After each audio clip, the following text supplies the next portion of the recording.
Benvenuti a Cosa c'è di nuovo, notizie dal web e non solo, di oggi venerdì 15 aprile.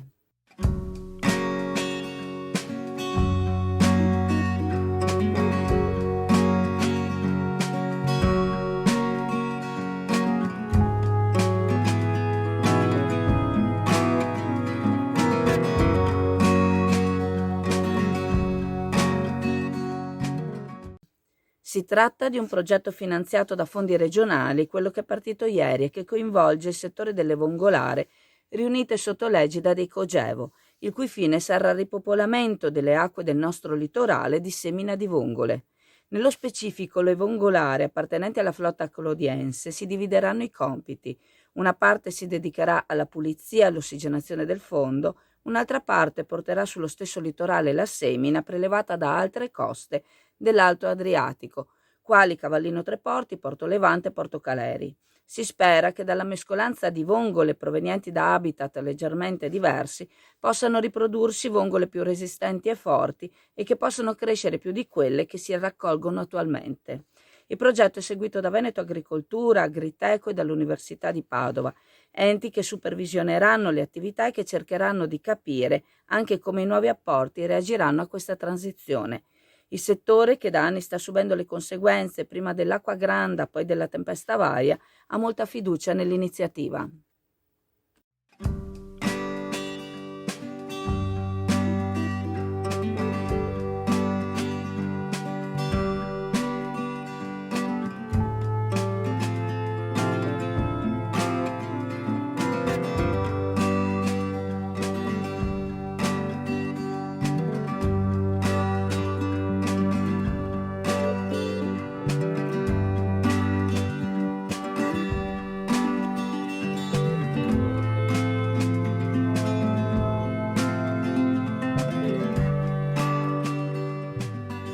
E questo è il nostro staff di Pasta Mia. Benvenuti alla Pasta Mia, grazie e venite che vi aspettiamo. In tantissimi vi aspettiamo. A riguardo abbiamo interpellato il responsabile della pesca per il Veneto di Fratelli d'Italia, Nicola Boscolo-Pecchie.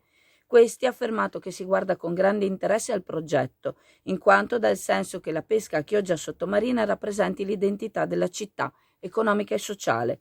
Le azioni messe in atto sul settore della pesca si riflettono come conseguenza sulla città stessa. Ogni sforzo fatto per contribuire allo sviluppo economico del settore ittico si riflette sull'identità del territorio.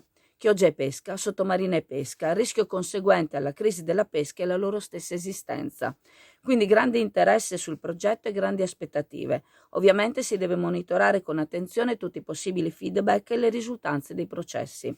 Inoltre le unità da pesca che trasferiranno la semina da Porto Caleri a Porto Levante sul nostro litorale indicano che esiste una costa veneta, non solo singoli compartimenti marittimi. La pesca purtroppo è un argomento che riguarda una minoranza di operatori, anche quando se ne parla in regione, prosegue Pecchie, in quanto in definitiva sono solo 2 le province a essere interessate, Venezia e Rovigo. Nel passato il fatto di costituire una minoranza e di contare poco, di costituire un numero esiguo di voti anche nelle sedi regionali e parlamentari, hanno costituito un problema.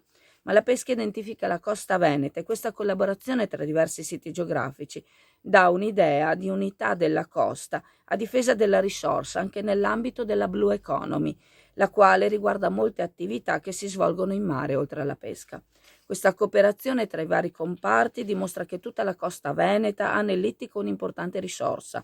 Questo progetto dà fiducia nel futuro, nel rafforzare economia e identità e dovrebbe portare a far rivalutare il settore e non dare più l'impressione che la pesca sia solo la sorella povera dell'agricoltura.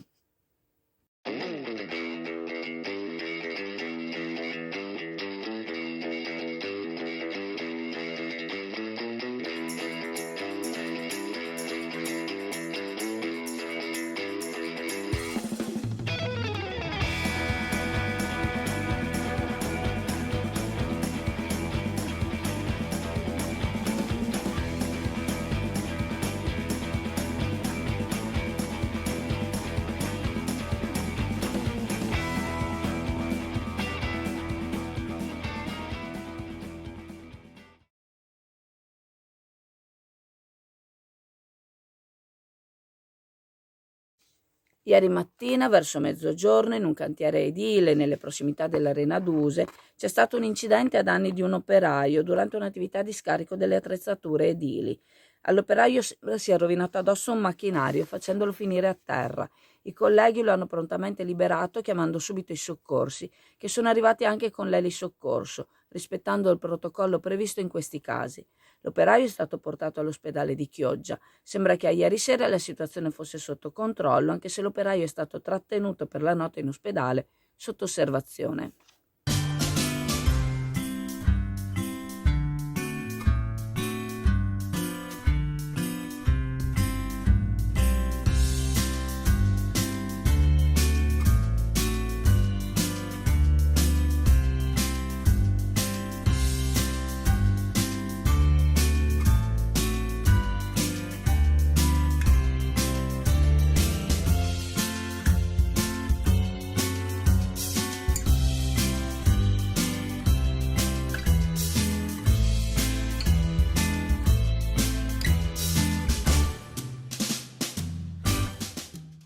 Ieri pomeriggio si è tenuta una seduta della seconda commissione consiliare, il cui tema discusso è stato lo stato di avanzamento, progettazione e realizzazione del secondo terzo lotto della strada degli Orti.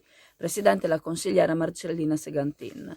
La richiesta è stata presentata dalla minoranza che, oltre a voler essere ragguagliata sulla situazione attuale della progettazione e delle decisioni prese da ANAS, voleva anche essere informata dell'eventuale realizzazione del percorso che secondo il progetto avrebbe tagliato in due Brondolo.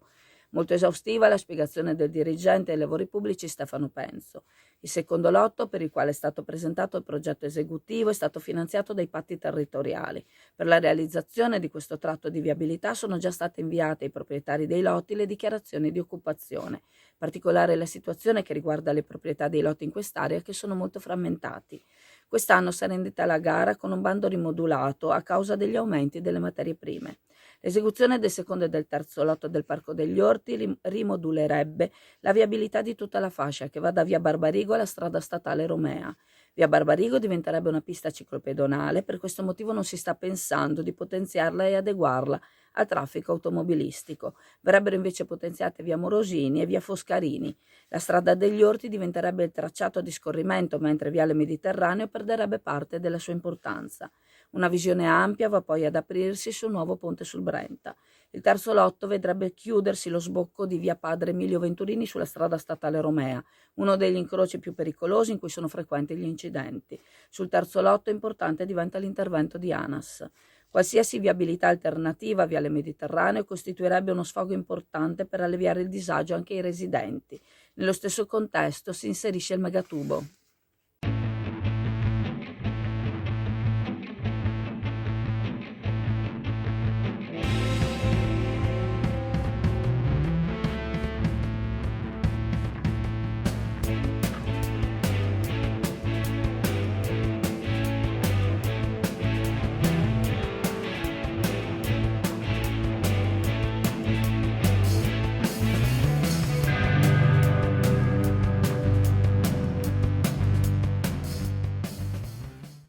Gli alunni della scuola primaria Merlin a Sottomarina, con i loro disegni, hanno dato indicazioni agli uffici dei lavori pubblici per progettare, secondo i loro desideri, il nuovo orto nella scuola, un'unica grande aiuola realizzata per mezzo di una vasca di contenimento. Ora va a sostituire le varie cassette di legno prima allestite per la didattica all'aperto.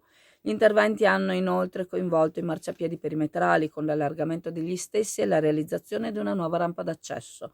Un'area è stata pavimentata in bettonelle ed è stata inoltre allestita una pergola ombreggiante per favorire le attività all'aperto. Sono stati installati anche dei nuovi giochi da giardino, spiega l'assessore ai lavori pubblici Elisabetta Griso, con degli scivoli e per lo sport una porta calcio e un canestro. Inoltre è stata sistemata e alzata la recinzione proprio per evitare l'eventuale uscita di palloni durante il gioco. Un doveroso ringraziamento va fatto alla parrocchia della Navicella, nella figura di Don Marino, conclude l'assessore, per aver collaborato con il comune nell'agevolare attraverso gli spazi esterni della parrocchia l'ingresso dei mezzi necessari per gli interventi come camion e gru.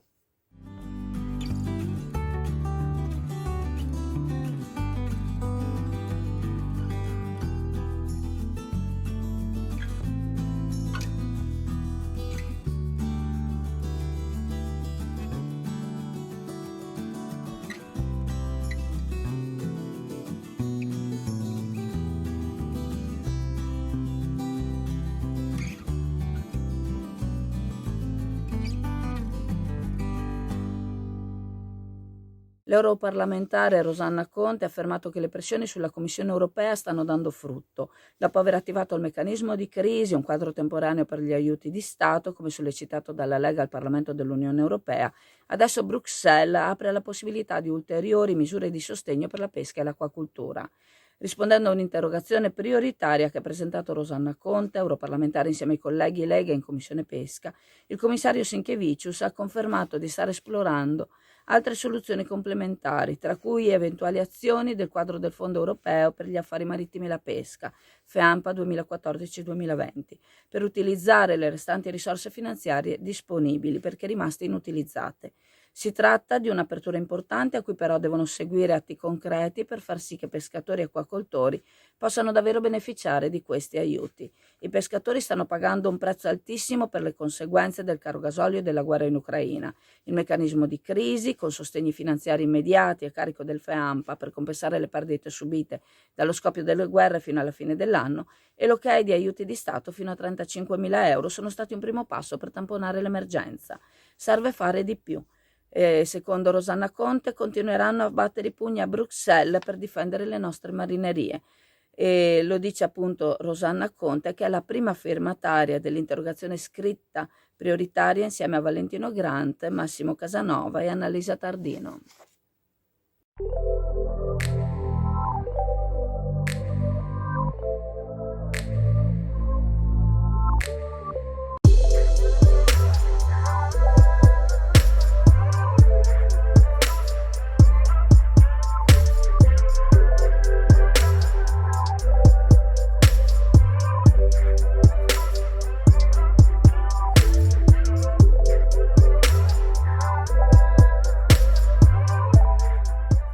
Il centro trapianti di Padova ha eseguito 17 trapianti in 48 ore, un record destinato a rimanere nella storia della medicina. Il presidente della Regione Veneto Luca Zaia si congratula quindi con i professori Cillo, Rigotti, Gerosa Rea e i 150 operatori delle 15 equip mediche e chirurgiche protagoniste di questa impresa. 17 organi su 13 pazienti portati a termine tra martedì e mercoledì all'azienda ospedaliera di Padova. Una vera catena di interventi di chirurgia trapiantistica che ha portato a un risultato senza precedenti nelle cronache del nostro paese. Sono stati impiantati 6 reni, 4 fegati, 6 polmoni e un cuore. Un risultato storico per la sanità non solo veneta ma italiana. Il centro patavino è in seconda posizione tra quelli in tutta Italia con 326 trapianti, vantando inoltre la presenza di Verona nelle prime 7 posizioni e il pur significativo ruolo di Treviso e Vicenza. I numeri confermano quale sia il contributo del Veneto al sistema trapianti nazionale, conclude il presidente Zaia, ma anche il raggiungimento di un livello scientifico eccezionale in quella che è una delle branche più avanzate della medicina nella cura dei pazienti.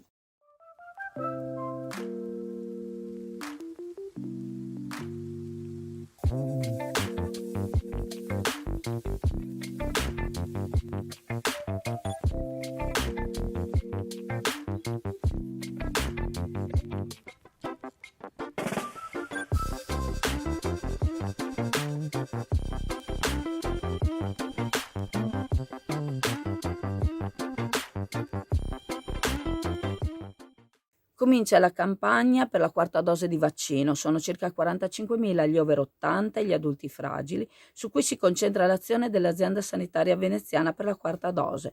Molti di questi sono già eleggibili perché dalla terza dose sono passati i canonici 120 giorni. L'appello del direttore generale della USL Serenissima Edgardo Contato è rivolto anche a tutti coloro che o sono in ritardo con l'adesione alla terza dose o addirittura non hanno ancora intrapreso il loro percorso vaccinale. L'appello è quindi per tutti coloro che possono ricevere la quarta dose, ma altrettanto pressante per gli altri che continuano a diffidare della vaccinazione e continuano a rischiare per se stessi e per gli altri. Per chi ne ha diritto, sul sito dell'USL Serenissima è possibile da ieri prenotare la quarta dose. L'azienda sanitaria ha messo a disposizione circa 8-10.000 slot per ognuna delle prossime settimane, negli hub vaccinali del Pala Expo, di Milano, di Dolo, di Chioggia e di Venezia. Inoltre, l'USL Serenissima è pronta ad avviare almeno 3 percorsi per migliorare ulteriormente la performance dei suoi pronto soccorso e ridurre i tempi di attesa.